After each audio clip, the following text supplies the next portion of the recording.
Hello. A variety of inhaler devices are available to treat lung conditions. This video will show you how to use your Accuhaler.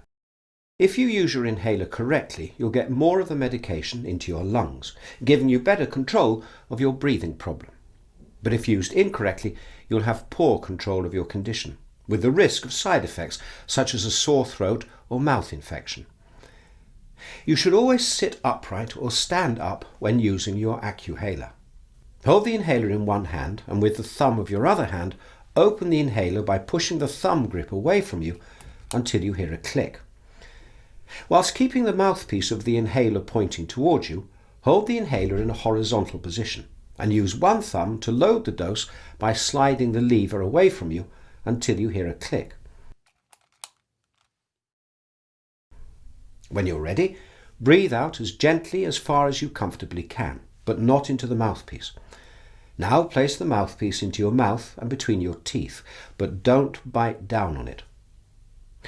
Close your lips around the mouthpiece to form a tight seal.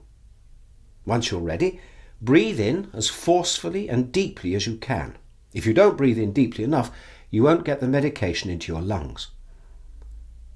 Remove the inhaler from your mouth while holding your breath for up to 10 seconds, or as long as is comfortable for you. When you can no longer hold your breath, breathe out slowly. If an extra dose is needed, wait for 30 seconds and then repeat the whole process again.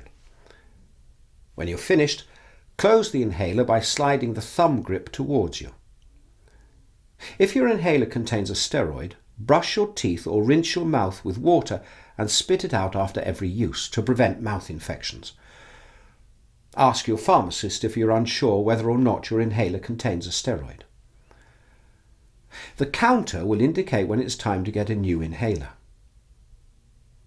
If you have any questions, speak to your GP, practice nurse or pharmacist for assistance.